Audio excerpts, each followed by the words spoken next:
नमस्कार विद्यार्थी मित्रांनो, ग्लोबल ऑनलाईन मराठीमध्ये तुमचं पुन्हा एकदा स्वागत आहे. My name is Nihal Suryavanshi. I am your commerce educator. तर मित्रांनो, आजच्या लेक्चरमध्ये आपण 2017चा क्वेश्चन पेपर जो आहे महाराष्ट्र सेट एक्झामिनेशन कॉमर्स सब्जेक्टचा, ठीक आहे, त्यातील PYQ जे आहे ते आपण डिस्कस करणार आहोत आजच्या लेक्चरमध्ये, तेही डिटेलमध्ये. ठीक आहे. 2016चा जो क्वेश्चन पेपर आहे तो आपण मागील व्हिडिओजमध्ये, मागील लेक्चर्समध्ये डिस्कस केलेला आहे. त्याची लिंक मी डिस्क्रिप्शन बॉक्समध्ये दिलेली आहे. तुम्ही जर व्हिडिओ आणखीन पाहिलेला नसेल तर तुम्ही तो व्हिडिओ आता पाहू शकता. ठीक आहे. तर सुरू करूया आजच्या लेक्चरला. त्याआधी मित्रांनो, मी तुम्हाला सांगू इच्छितो की ग्लोबल ऑनलाईन युनिव्हर्सिटीने तुमच्यासाठी फुल सिलेबस कोर्स आणलेला आहे. हा फुल सिलेबस कोर्स तुमच्या प्रिपरेशन साठी खूप हेल्पफुल असणार आहे. या फुल सिलेबस कोर्स मध्ये तुम्हाला प्रोव्हाइड केले जाणार आहे 25 मॉक टेस्ट, ज्यामध्ये प्रिव्हियस इयर क्वेश्चन टेस्टचा सुद्धा समावेश असणार आहे 2015 पासून ते 2020 पर्यंत. ओके. तर हे जे प्रिव्हियस इयर क्वेश्चन टेस्ट असणार आहे ते तुम्हाला डिटेल एक्सप्लेनेशन सोबत मिळणार आहेत. म्हणजे जेव्हा तुम्ही हे टेस्ट सबमिट कराल तेव्हा तुम्हाला त्याचं डिटेल्ड एक्सप्लेनेशन म्हणजे संपूर्ण स्पष्टीकरण तुम्हाला मिळणार आहे. कुठले प्रश्न चुकलेत, कुठले प्रश्न बरोबर आलेत याचं स्पष्टीकरण तुम्हाला मिळणार आहे. ओके. या प्रिव्हियस इयर क्वेश्चन टेस्ट सोबत तुम्हाला फुल सिलेबस टेस्ट सुद्धा मिळणार आहे तुमच्या प्रॅक्टिससाठी, जे की ग्लोबल ऑनलाईन युनिव्हर्सिटीच्या एक्सपर्टीजने तुमच्यासाठी बनवलेला आहे. ओके. या टेस्ट व्यतिरिक्त तुम्हाला फुल युनिट नोट सुद्धा मिळणार आहेत मराठी आणि इंग्लिश या कंबाईन लँग्वेज मध्ये, दोन्ही लँग्वेज मध्ये. ओके.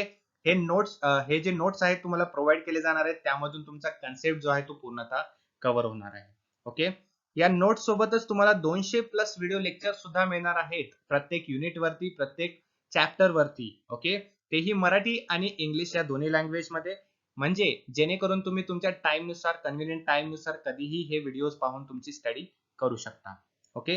मित्रांनो, या फुल सिलेबस कोर्स मध्ये तुम्हाला पर्सनल अटेन्शन मिळणार आहे एज्युकेटर्स कडून. म्हणजे तुम्हाला काही डाउट्स असतील, काही प्रश्न असतील तर तुमच्या प्रिपरेशन बद्दल किंवा एक्झामिनेशन बद्दल, तर तुम्ही एज्युकेटर्सला विचारून त्याचं निवारण करू शकता. ओके. तर खूप हेल्पफुल हा फुल सिलेबस कोर्स असणार आहे. या फुल सिलेबस कोर्स सोबत जर तुम्ही प्रिपरेशन कराल तर मी तुम्हाला गॅरंटी देतो की तुमचा फर्स्ट अटेम्प्ट मध्ये महाराष्ट्र सेटचा जो एक्झामिनेशनचा गोल आहे तो क्लिअर होणार आहे. ओके.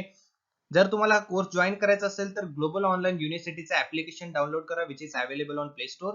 ओके. और you can contact on this below number and join this full syllabus course. Okay. So let's get begin with today's lecture. Strategy is a component of. Strategy म्हणजे रणनीती आपण त्याला की म्हणतो. ओके. तर स्ट्रॅटेजी कशाचा component आहे किंवा कशाचा घटक आहे? ए डायरेक्टिंगचा आहे, बी प्लॅनिंग, सी ऑर्गनायझिंग, की डी कोऑर्डिनेटिंग. तर स्ट्रॅटेजी थोडक्यात एका पर्टिक्युलर पर्पज साठी जेव्हा स्ट्रॅटेजी केली जाते, थोडक्यात प्लॅनिंग केली जाते. ओके. त्यामुळे option B is the right answer. Okay. Then what is strategy? Right. Strategy is a long term plan. Right. जर क्वेश्चन यावरती विचारलं स्ट्रॅटेजी काय आहे, what is strategy, it is a long term plan, it is a short term plan, it is a very long term, it is a very short term. तर त्या ठिकाणी आपल्याला answer select करायचं long term plan. Okay. That enables you to achieve your organisation's objective. Right. म्हणजे समजा for example एका particular ऑर्गनायझेशनचं aim आहे की प्रॉफिट मॅक्झिमायझेशन साठी काय करायचं, तर ऍडव्हर्टाइजमेंट आहे किंवा प्रोडक्टचं प्रमोशन आहे. राईट. तर ते प्रमोशन कशा प्रकारे केलं पाहिजे याची स्ट्रॅटेजी बनवली जाते. ओके. तर ही स्ट्रॅटेजी काय असते? ही थोडक्यात प्लॅन असते. ती काय करत असते? ऑर्गनायझेशनचा जो ऑब्जेक्टिव्ह आहे, एम आहे, ते अचीव्ह करण्यात हेल्प करत असते. बरोबर. And effective strategy brings together vision and execution. Okay.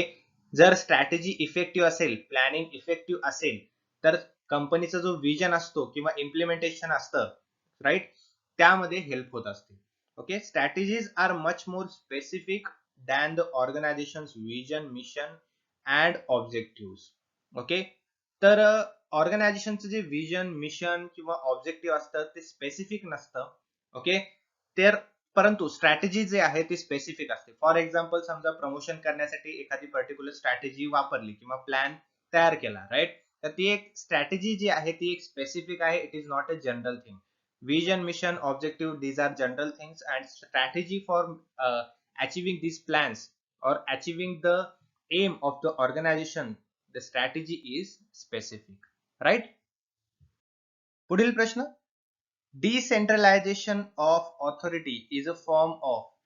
Decentralisation केलं जातं किंवा अधिकाराचे विकेंद्रीकरण केले जाते. अधिकार म्हणजे ऑथॉरिटी. ओके. तर हा कुठला प्रकार आहे? ऑर्गनायझेशन स्ट्रक्चर आहे, प्लॅनिंग मेकॅनिझम आहे, डायरेक्शन आहे की कंट्रोल प्रोसेस आहे. तर decentralisation of authority is a form of organisation structure. Okay, so what is decentralisation of authority? Decentralisation of authority म्हणजे काय? समजा कंपनी किंवा ऑर्गनायझेशनच्या ऑपरेशन्स मध्ये जेव्हा डिसिजन मेकिंग प्रोसेस केली जाते त्यावेळेस ऑथॉरिटीज जे असतात त्याचं डिस्पर्जल केलं जातं. डिस्पर्जल मीन्स डिवाइड केलं जातं वेगवेगळ्या एरियामध्ये. ठीक आहे, त्याला म्हटलं जातं डिसेंट्रलायझेशन ऑफ ऑथॉरिटी. ओके, पुढील प्रश्न. पुढील प्रश्न. Managerial grid model was developed by. Managerial grid जो मॉडेल आहे हा कोणी डेव्हलप केला आहे किंवा कोणी विकसित केलेला आहे? मॅनेजरियल ग्रीड काय? एक लिडरशिप स्टाईल आहे. 5 मॉडेल्स आहेत त्यामध्ये किंवा 5 टाइप्स आहेत लिडरशिप स्टाईलचे, बरोबर. तर हे जे मॉडेल आहे कोणी डेव्हलप केलं आहे? A Fiedler, B Hersey and Blanchard, C Tannenbaum and Smith. Okay, Smith. D Blake and Morton. तर याचा राईट आन्सर आहे डी, ब्लेक अँड मॉर्टनने मॅनेजरियल ग्रीड मॉडेल जो आहे तो डेव्हलप केलेला आहे.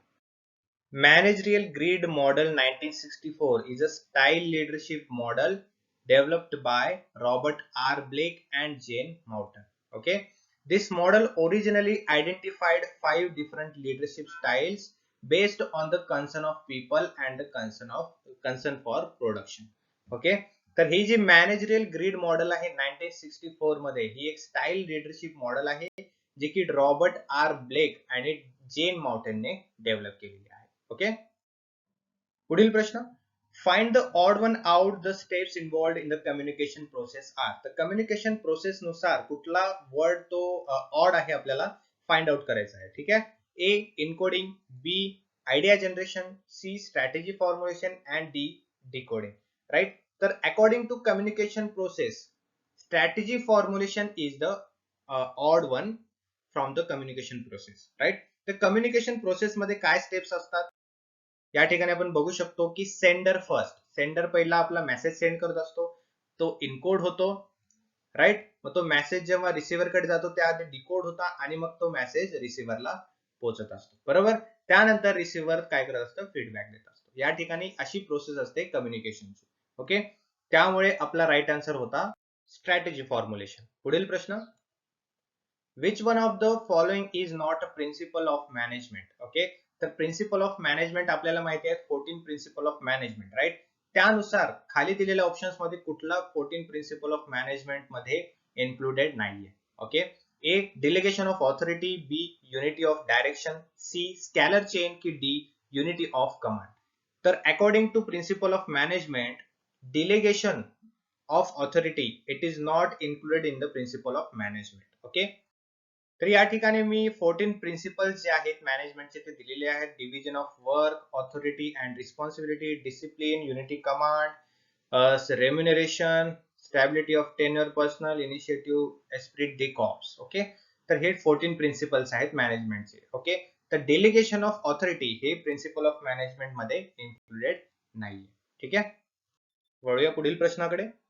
Marketing means meeting the needs of dot dot profitability. तर मार्केटिंग मध्ये कुठल्या प्रॉफिटेबिलिटीला मीट करत असतं किंवा कुठल्या प्रॉफिटेबिलिटीची गरज पूर्ण करत असतं? ओके, ए डिस्ट्रीब्युटर्सची प्रॉफिटेबिलिटी, बी सप्लायर्सची प्रॉफिटेबिलिटी, कस्टमर्स की गव्हर्नमेंटची प्रॉफिटेबिलिटी. तर राईट आन्सर आहे कस्टमर्सची प्रॉफिटेबिलिटी. म्हणजे थोडक्यात मार्केटिंग जी केली जाते ती कशासाठी केली जाते किंवा त्याचा एम काय असतो? तर कस्टमर्सचं प्रॉफिटेबिलिटी. ओके, पुढील प्रश्न. Market segment is a meaningful buyer group having dot dot wants. तर मार्केट सेगमेंट जे असतात ते काय असतं? बायर्स ग्रुप केलं जातं. तर ते ग्रुप कशाच्या आधारावर केलं जातं? राईट, म्हणजे त्यामध्ये काय हवं असतं? A similar want, B dissimilar want, C unique want की डी डिफरंट वॉन्ट. तर मार्केट सेगमेंट मध्ये सिमिलर वॉन्ट ज्या बायर ग्रुपचे असतात त्यांचे ग्रुप्स केले जातात. ओके, पुढील प्रश्न. Which of the following factor is not included in the macro environmental factor? तर या प्रकारचा प्रश्न बहुतांश वेळा एक्झामिनेशन मध्ये विचारला जातोच, आयदर मॅक्रो और मायक्रो. राईट, तर ते मॅक्रो किंवा मायक्रो एन्व्हायरमेंट जे आहे त्यामध्ये कुठले फॅक्टर्स नाहीयेत किंवा कुठला फॅक्टर इन्क्लुडेड आहे अशा प्रकारचे क्वेश्चन्स विचारले जातात एक्झामिनेशन मध्ये. तर या क्वेश्चन मध्ये विचारला आहे की खाली दिलेल्या ऑप्शन्स पैकी कुठला मॅक्रो एन्व्हायरमेंट फॅक्टर नाही. ओके, ए इकॉनॉमिक, बी टेक्नॉलॉजिकल, सी ऑर्गनायझेशनल की डी कल्चरल. तर मॅक्रो एन्व्हायरमेंट मध्ये ऑर्गनायझेशनल स्ट्रक्चर जो आहे तो इन्क्लुडेड नाहीये, कारण ऑर्गनायझेशन किंवा ऑर्गनायझेशनल स्ट्रक्चर हा जो असतो तो ऑर्गनायझेशनचा मायक्रो एन्व्हायरमेंट आहे. ओके. पुढील प्रश्न, value of a brand expressed in a term of money is referred. असा कुठल्या प्रकारचं ब्रँडचं पद्धत आहे ज्याला की मनी टर्म मध्ये एक्सप्रेस केलं जातं किंवा मनी टर्म मध्ये त्याचं मूल्यांकन केलं जातं. Okay. A brand equity, B brand loyalty, C brand personality की डी ब्रँड इमेज. ओके. तर राईट आन्सर आहे ब्रँड इक्विटी. ब्रँड इक्विटी काय असते, ज्याला की एक पर्टिक्युलर वस्तू जी आहे त्याला एक पर्टिक्युलर वस्तूची जी ब्रँड आहे त्याला मनी टर्म मध्ये एक्सप्रेस केलं जातं. ओके. पुढील प्रश्न, which of the following factor is not the external factor influencing the pricing decision.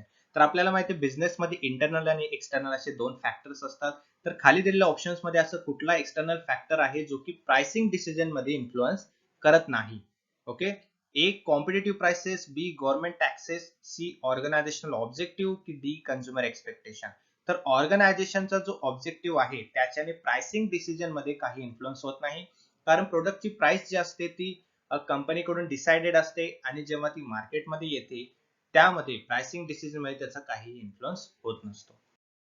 मित्रांनो, आजचं सेशन एंड करण्याआधी मी तुम्हाला सांगू इच्छितो की न्यू बॅच सुरू केलेली आहे पेपर 1 साठी 7 तारखेपासून. ओके. तर ही जी बॅच आहे ही तुमची एक्झामिनेशन पर्यंत चालणार आहे. यामध्ये तुम्हाला 50 मॉक टेस्ट प्रोव्हाइड केले जाणार आहेत. ओके. त्या 50 मॉक टेस्ट मध्ये 2011 पासून 2020 पर्यंत प्रिव्हियस इयर क्वेश्चन टेस्ट असणार आहेत पेपर 1 चे. Okay, with detailed explanation. Okay. या टेस्ट व्यतिरिक्त तुम्हाला फुल युनिट नोट सुद्धा मिळणार आहेत मराठी आणि इंग्लिश या लँग्वेज मध्ये, आणि त्यासोबत व्हिडिओ लेक्चर सुद्धा मिळणार आहेत, तेही मराठी आणि इंग्लिश या दोन्ही लँग्वेज मध्ये. ओके. मित्रांनो, खूप हेल्पफुल आणि खूप रिलेव्हंट आहे तुमच्यासाठी हा न्यू बॅच जे की 7 तारखेपासून सुरू केलेला आहे. तुम्ही जर जॉईन केलेला नसेल तर लवकरात लवकर जॉईन करा आणि त्याचा पुरेपूर फायदा घ्या. ओके. तर तुम्ही जर ही बॅच जॉईन कराल, तुम्हाला जॉईन करायचं असेल तर तुम्हाला ग्लोबल ऑनलाईन युनिव्हर्सिटीचं ऍप्लिकेशन डाउनलोड करावे लागेल, जे की प्ले स्टोअर वरती अवेलेबल आहे, किंवा या खाली दिलेल्या नंबरवरती कॉन्टॅक्ट करून सुद्धा तुम्ही हा कोर्स जॉईन करू शकता. ओके. या कोर्सचा रेट आहे जस्ट ₹999. ओके. 99 ओके. जेव्हा तुम्ही हे कोर्स जॉईन कराल तुम्हाला व्हॉट्सअप ग्रुपमध्ये ऍड केलं जाईल आणि रोज संध्याकाळी 6 वाजता तुम्हाला ही टेस्ट जे आहे त्याची लिंक तुम्हाला प्रोव्हाइड केली जाईल. ओके. ही जी लिंक तुम्हाला जी प्रोव्हाइड केली जाणार आहे व्हॉट्सअप ग्रुपवरती, ते तुम्ही कधीही तुमच्या वेळेनुसार जॉईन करू शकता, टेस्ट देऊ शकता आणि कितीही वेळा ती टेस्ट तुम्ही देऊ शकता. ओके. जो टाइम टेबल आहे कधी आणि कोणती कोणती टेस्ट असणार आहे ते मी तुम्हाला सांगतो पुढे. तर या ठिकाणी हा टाइम टेबल आहे. या टाइम टेबल नुसार तुमचे टेस्ट असणार आहेत. ओके. 7 तारखेला टेस्ट 1 झालेली आहे. ती 25 सप्टेंबर पर्यंत तुमची 50 टेस्ट जे आहे ते टोटल कंप्लीट होणार आहे. ओके. तर मित्रांनो, खूप हेल्पफुल आहे हा कोर्स तुमच्या अपकमिंग एक्झामिनेशन साठी. महाराष्ट्र सेटची जी एक्झामिनेशन आहे पुढच्या महिन्यात होणार आहे, त्यासाठी हा कोर्स तुमच्यासाठी खूप चांगला आहे, हेल्पफुल आहे. ओके. तर लवकरात लवकर जॉईन करा. Okay, so thank you for today's session. We will complete all PYQs of 2017 question paper in next session. Okay. तर खूप इम्पॉर्टंट असणार आहे पुढील लेक्चर, पुढील सेशन तुमच्या अपकमिंग एक्झामिनेशन साठी, तुमच्या प्रिपरेशन साठी. Okay. So thank you for today's session and have a good day.